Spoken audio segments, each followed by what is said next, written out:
Welcome to the Design Freaks podcast. Here we are again. This is a show where we talk about music industry, art, and design, record covers, and such. My name is Clarita. I'm your host. I'm a graphic designer in Seattle, Washington, and I like record packaging and all the stories behind the artwork, and I want to share them with you. So sometimes I do interviews, and sometimes I do these episodes called Covers a Cover, and that's what I'm doing today, where I dig in to just one album cover and tell you everything I learned about it. Well, not everything. These are sort of mini episodes. So today I'm covering Pink Floyd's 1987 studio album called A Momentary Lapse of Reason. I am not going to tell you the entire history of Pink Floyd. I'm not going to tell you the entire history of Hipgnosis, but I will talk about that a little bit. I'm assuming you know Pink Floyd already. It's a rock band from the 60s. Piper at the Gates of Dawn, Obscured by Clouds. Okay, I recently saw the Hipgnosis documentary. I went to AMC 10 here in Seattle. It's called Squaring the Circle, The Story of Hipgnosis. I went with friend of the show, Eric Whitaker. Shout out to Eric. And basically, it's the story of Hipgnosis, a art and design collective based in London. They started in the late 60s, and they did all the record covers. You've definitely seen them. They're extremely ubiquitous, and especially when it comes to this classic rock from a certain time. So when the movie was over, Eric and I were talking about it and our favorite parts, etc. And I realized that I wanted to hear the story of A Momentary Lapse of Reason, and it wasn't included in the documentary because it's technically not a Hipgnosis cover, but it still kind of goes along the same lines of all these big, crazy, over-the-top photo shoots. So, and there's a lot of covers they didn't talk about, but I thought, it's the one with the beds. I wanted to talk about it. I wanted to learn about it. Let's get into it. But first, before we get started, thanks for tuning in. And if you enjoy the show, please share with other vinyl and design freaks. Leave a 5-star review wherever you found me, and like and subscribe and all that. And if you want to see everything I'm talking about, go on over to the YouTube. I'm under Design Freaks, of course, or under the Ruinous Media playlist. You can find everything at designfreakspodcast.com, and I'm at _DesignFreaks podcast on Instagram. You can hit the donate button on my website if you like and show some support. Everything's also in the link tree. But you can also join the Patreon. For now, I just started small with one level. For $3 a month, you get a shout out and show support.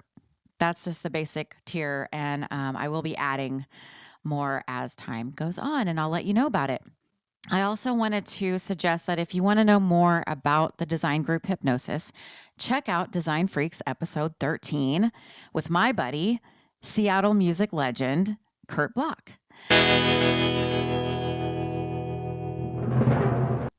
Okay, so another resource I recommend in addition to the doc is this book by Aubrey Powell. It's called Vinyl Album Cover Art. And I'm reading it backwards on the screen, even though I know what it's called. The Complete Hipgnosis Catalog. There's a foreword by Peter Gabriel. It was published in 2017 by Thames and Hudson, of course. It's a great catalog. There's lots of background info about the shoots, similar to the doc, but in the documentary, you get to see like the behind the scenes footage too. So it's pretty cool. So that was my main resource for episode 13 with Kurt Bloch, was this book, and of course some other resources online. So anyway, the documentary is called Squaring the Circle because the record sleeve is a square and the circle is the record. Of course, that makes sense. Very cool. Lots of animations in the documentary. Let me just tell you briefly who Hipgnosis was. So they were an English art and design collective based in London that specialized in album art and mainly for rock bands. So commissions included work for Pink Floyd, Def Leppard, T-Rex, Pretty Things, Black Sabbath, Wishbone Ash, UFO, 10cc, Bad Company, Led Zeppelin, AC/DC, Scorpions, The Nice, Paul McCartney and Wings, The Alan Parsons Project, yes, Genesis, Peter Gabriel, ELO, Rainbow Six, Steely Dan, Hawkwind. Okay. You've seen their work. Okay, so then the group consisted of, at first it was two people, Storm Thorgerson and Aubrey Powell. Then later, Peter Christopherson joined. He was younger. He was kind of goth. He's the one that got all those great, dark, kind of interesting photos of Peter Gabriel. So Storm Thorgerson passed away in 2013. Peter Christopherson passed away in 2010. So Aubrey Powell, one of the original members, is the only surviving member of the group. So this is mainly who's talking throughout this documentary. And then they also include interviews with Peter Saville, said it right that time, who I also did an episode about. I believe it was episode 2 with Travis Ritter. Shout out to Travis. And yes, I said his name Saville the entire time because in America we say that name Saville. So my apologies to Peter, but also to any British people who are mad. And I know there's one of you. I invite you to please pronounce my last name correctly. And it's a Spanish name and the H is silent and the J is an H. Good luck. Anyway, so it's great. There's a lot of great perspective. And recollections. There's storytelling. Highly recommend. Okay, Hipgnosis formed in 1968. Then they worked together, did a zillion album covers for all those bands I rattled off, and they dissolved and broke up in 1983. The album we're talking about today, Momentary Lapse of Reason, was released in 1987. So it's technically not Hipgnosis. It is technically Storm Thorgerson, and I'm going to go over the credits because I always like to give credits. Artwork is credited to Mecon, and that's a visual art company closely affiliated with the creative design agency Icon, which consists of one member, Andrew Ellis. So this is the artwork. Icon had worked with Hipgnosis and is also credited for the cover for Can's record, Saw Delight, which I love. That's a great one. Okay, so the front cover concept is credited to Storm Thorgerson, of course, but also Nexus, which is his design studio with Colin Chambers. And Colin Chambers is a graphic designer who had worked with Hipgnosis over the years on many covers. Photography, so the person who actually took the photo was Robert Dowling, and he worked with Pink Floyd quite a bit. He also was just a record label photographer for CBS, EMI, Columbia, some other labels. Pink Floyd was the only band that I really recognized, though, from what I saw. Anyway, so like I said before, Hipgnosis, they broke up in 1983, and this is kind of around the same time when we lost Barney Bubbles. Now, what happened around that time? MTV. And so the dominance of music videos sort of took over, and a lot of people sort of switched gears and went into video production. But yeah, all these like kind of classic rock album art guys started to become a little bit more irrelevant at the time. This record cover for Momentary Lapse of Reason was a collab between Storm Thorgerson and Pink Floyd. He worked with David Gilmour on the design, and it was David Gilmour's idea to include one empty bed. He drew, I guess, one empty bed, and when they did their little creative brief meeting or whatever, Storm, in his typical over-the-top fashion, said, why not 500 beds? I'm going to link to a little mini doc about this album cover, and it's a YouTube really short, like couple minute long YouTube video from the Victoria and Albert Museum. You can see all the footage of the shoot. You can see all the beds in a row, and very, very cool behind the scenes footage.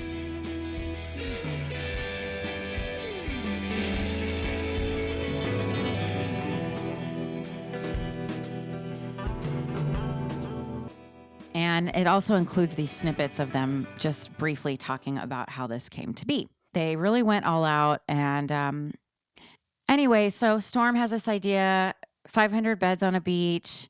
He originally wants to do it in Los Angeles because the light is so much better, but he couldn't find any beds there. And it was easy for him to find the beds, probably from some creepy old sanitarium or something.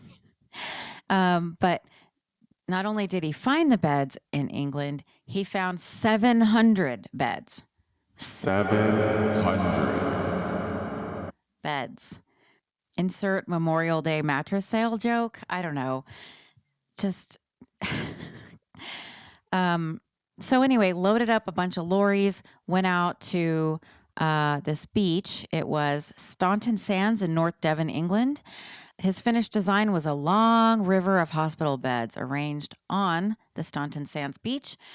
It ended up taking 2 weeks because it was raining. I don't know if it was raining so hard, but you just couldn't see anything. They had to, according to Storm, load up all the beds again, haul them back up to the lorries on the top of the hill, and try again. And 2 weeks later, ding dong, done. They got it. So the symbols and the visual metaphors in the photo are from the songs on the record. It was inspired by a phrase from yet another movie, quote, vestiges of relationships that have evaporated, leaving only echoes. Yeah, the empty beds will do it. That is a great idea. The cover shows hundreds of hospital beds assembled in July 1987 on Staunton Sands in North Devon, where some of the scenes for Pink Floyd The Wall were filmed, which I think was filmed in 1982. There's no way of knowing. Also, a Tom Cruise movie was filmed there. I can't remember which one. Again, there's absolutely no way of knowing that. And let's see. The beds were arranged by Thorgerson's colleague, Colin L.G. A hang glider, which Storm refers to as mini light, in the sky references learning to fly. The photographer Robert Dowling won a gold award at the Association of Photographers Awards for the image, which took about 2 weeks to create. Like I said, it was raining. They had to come back. So technically, this is not hypnosis because it was Storm. And it's very interesting to me that both entities, Pink Floyd and Hipgnosis, were pretty fractured at the time. Members were leaving, so it's like these independent players working with each other. I heard there's some controversy that it shouldn't have been called Pink Floyd, this record, anyways, because of Roger Waters. Anyways, so again, not going to tell you the whole thing. There's some juicy drama, though.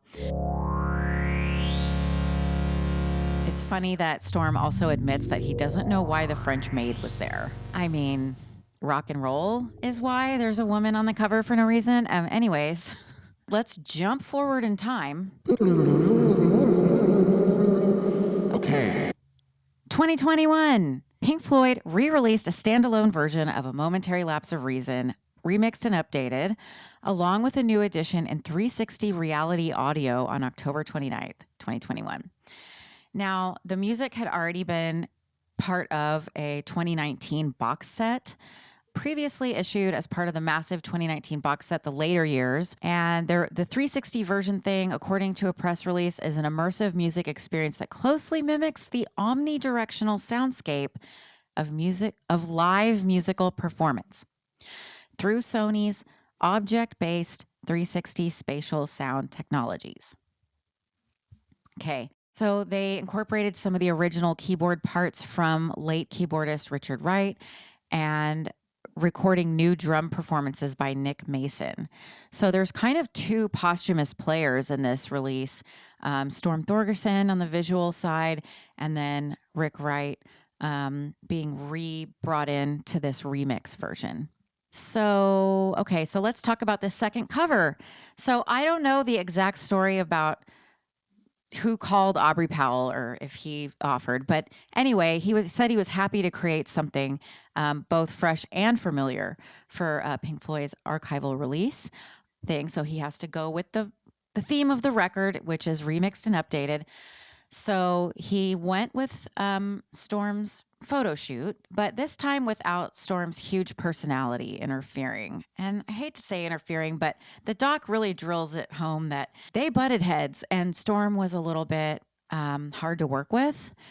He had big ideas. He wasn't scared. He knew how to delegate. He had a vision, but they differed in their design approach and taste, I think, a little bit, or maybe just their preferences for how to present photography. I'll just say it that way. So anyway, Aubrey Powell says it's a bit like when a band revisits music they've made years and years before, like Pink Floyd has done here.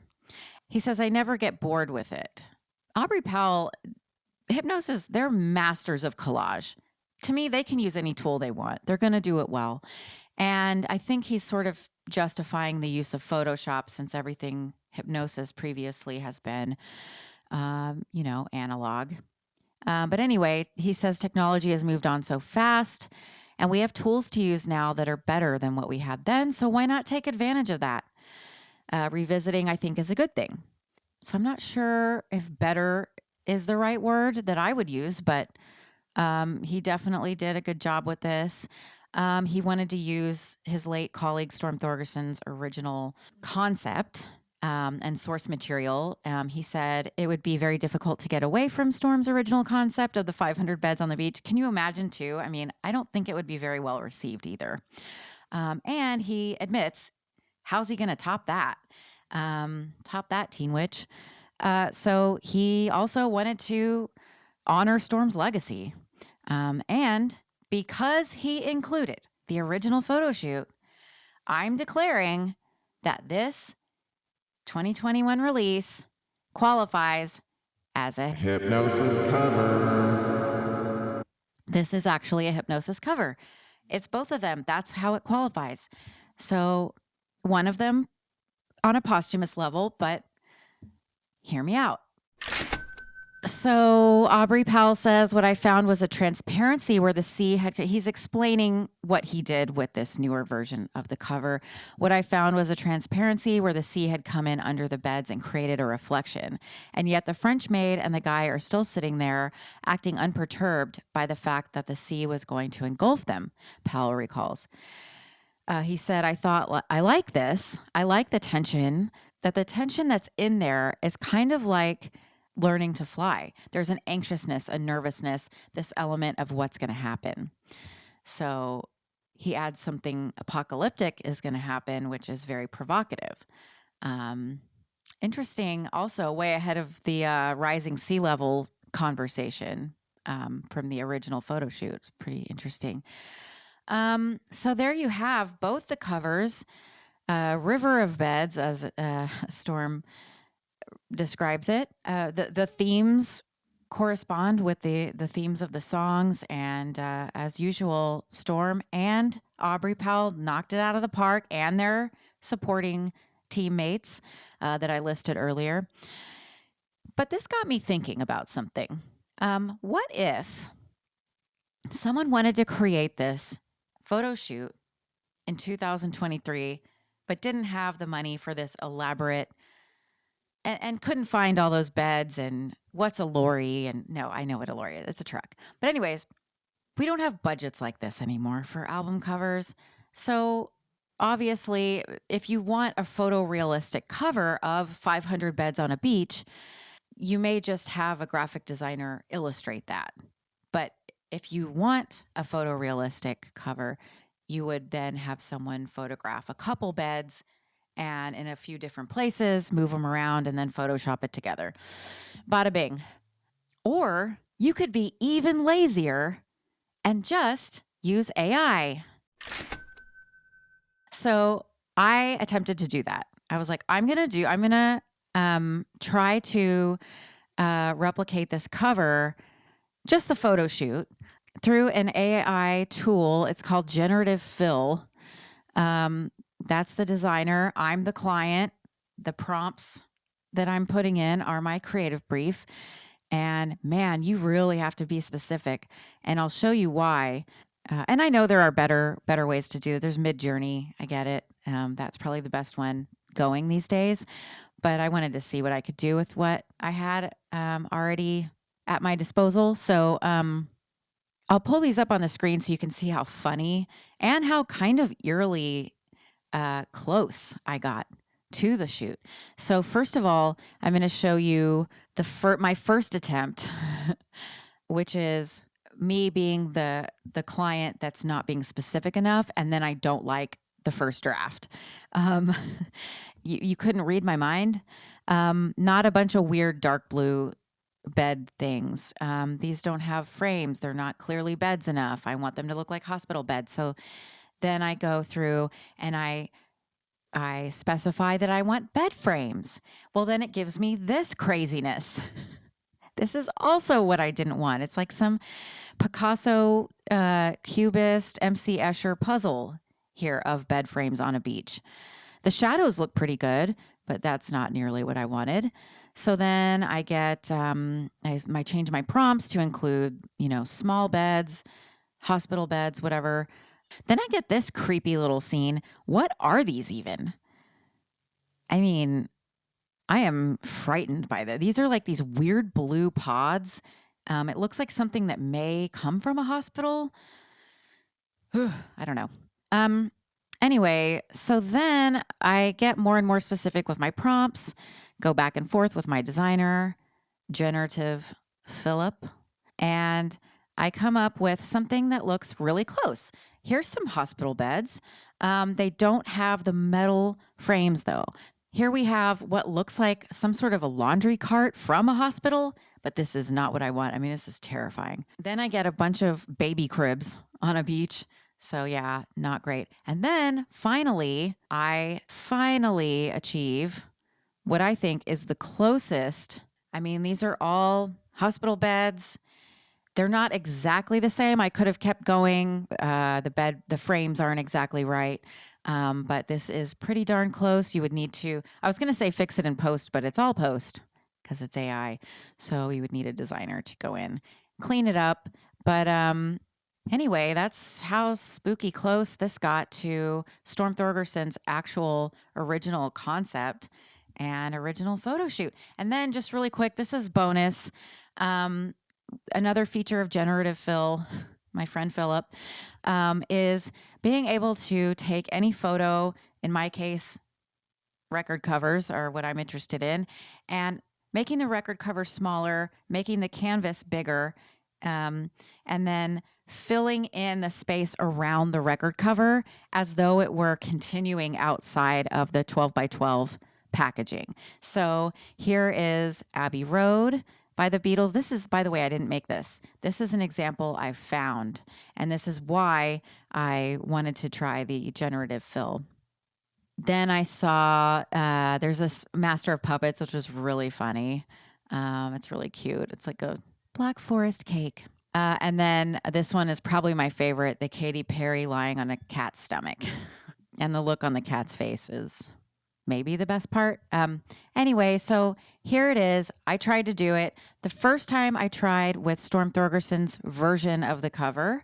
So here is the original. Then it had that frame around it. So the AI had a hard time completing it. It kind of created this weird landscape that was dark to match the colors, but didn't quite get there. And then I chose to try it with the second 2021 version, Aubrey Powell's version that goes full bleed. And here's the result of me filling in the space around the full bleed, which weirdly enough looks kind of like the full photo shoot photo. I mean, yes, the beds get crazy. Some of these look like buildings almost, but nevertheless, it looks pretty. So here is the actual photo from the shoot. I mean, it's not exact, but it's pretty close. So anyway, that is the episode. Thanks to all the Hipgnosis members, living and past. And I want to end with a quote by Aubrey Powell, and it says, "We gave up doing album covers and moved into the world of moving film. They invented the computer and then Photoshop. The hours we could have saved, but it would never have been as much fun." Thanks for tuning in. Let me know what you think. Subscribe below, like, and all that. And I'll see you next time. Bye. Bye.